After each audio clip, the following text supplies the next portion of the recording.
Yeah, why not? I'm gonna lower this. We got the full HD happening. Alright. We got the full HD happening. Alright, okay, hold on. Let me fix this.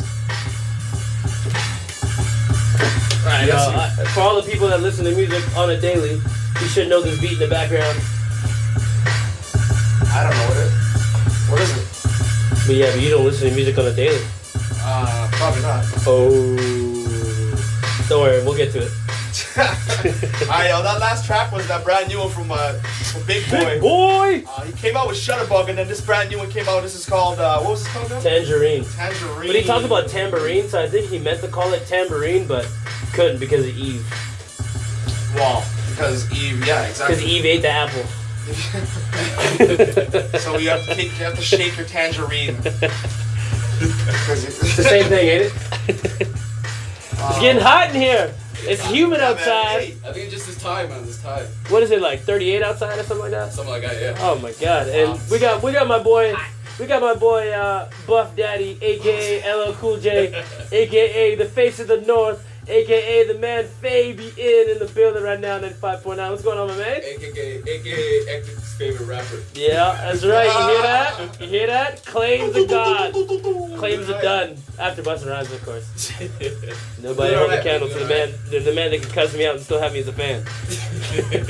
Yeah, man. So basically what I did is I just put a blast out on Facebook. I'm like, yo, we're taking bookings for July for interviews. And this man obviously jumped off because this guy's on his grind all the time. All the time. Word up. And he goes by the name of Fabian. You probably seen him in the clubs, you know, just hanging around with some females and stuff. You know, always got something around his arm. So not trying to give me trouble in life, man. Yo, man. That's what we do. We clown over here. Always something around his arm or around his hand, man. You got drinks, man. What are you trying to say? Yeah, man. Obviously. What are you trying to do, man? Yeah, man. How you feeling? You look like you're sweating. I'm feeling nice, man. It's been a busy day. Yeah, apparently. You're all dressed up and ready to go, eh? Yeah, I just came over from a wedding social that I'm going back to. Okay, there you go. Well, Yes. hey, congrats to who are they?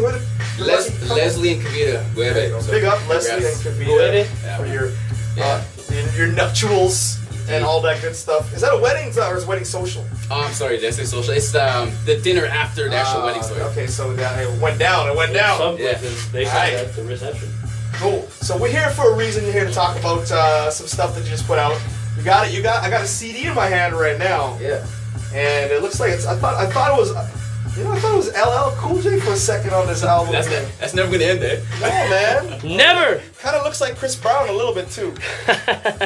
Whatever sells it, alright. Do you cry on this album?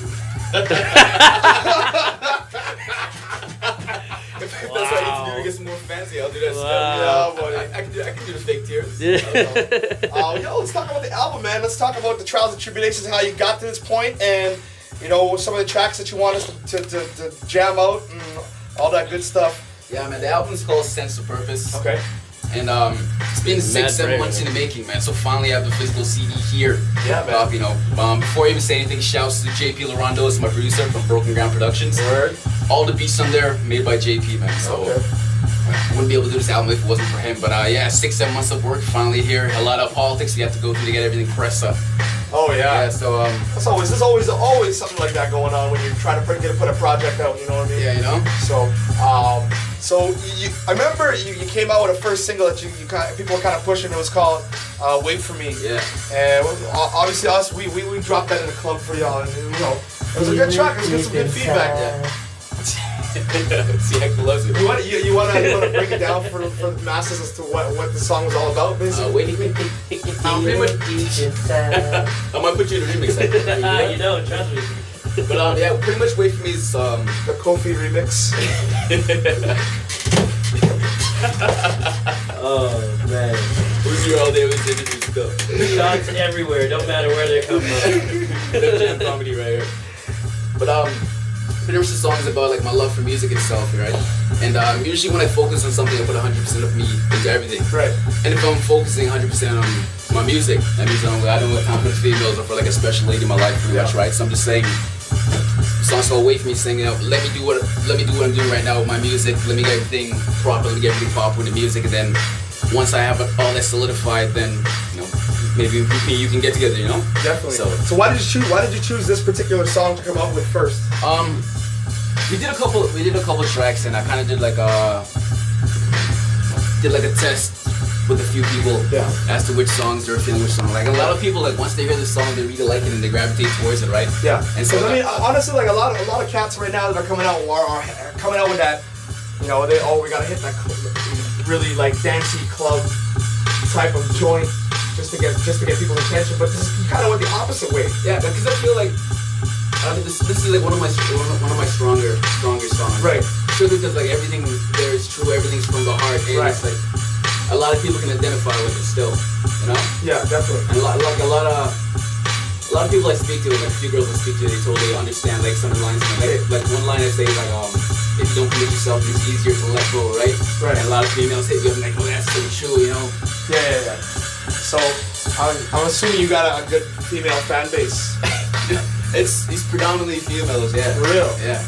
I know if the dude's just scared to show love if he's not feeling it. Hey, but honestly, I like the angle that you're coming out with because you're being real to yourself, and it's not, you know, it's music that you love, and it's music that, you know, a lot of people don't get to hear from Winnipeg. You know what I'm saying? Well, like everything on the album is true, and I feel like when I write something that's true to myself, it sounds a lot better when I actually put down the final product. Yeah. You know? And I mean, it's not. I mean, I'm not knocking everybody else who's got their own hustle. You know. Yeah. You know, like everybody's got their own story to tell, and it's just I'm just glad to see it. You know, you're coming out with something a little different than what everybody's coming out with this big, you know, ghetto stories and all that kind of stuff. Yeah, you know, like. That's not, you know, I mean, I'm not saying it's bad. It's like a different angle. Like I have some ghetto stories, but I don't have too many ghetto stories, and that's not what's important to me right now. You know. Yeah. I kind of say what I'm feeling, and I say what the beat tells me to say, and the beat that JP gave me, that was like. That's what needed to be said on the beat, so yeah. So we're gonna get into one track right now, I guess. Which one do you want to get into? We got like how many tracks are 1, 2, 3, 4, all is 8? Yeah, 8. Okay. Hit it with the Gone Off Your Loving track. That's number 2, right? Number 2, yeah. Okay, let's set that up for you real quick. You want to introduce this track to everybody, let them know what it's about? This track's called Gone Off Your Loving. It's about pretty much like relationships, you know, the fireworks in the beginning, then the drama at the end. Okay, there you go. You heard it first. Live and direct from the man they call Fabian. This is called Gone Off Your Loving, off the new album Sense of Purpose, Fabian, yo.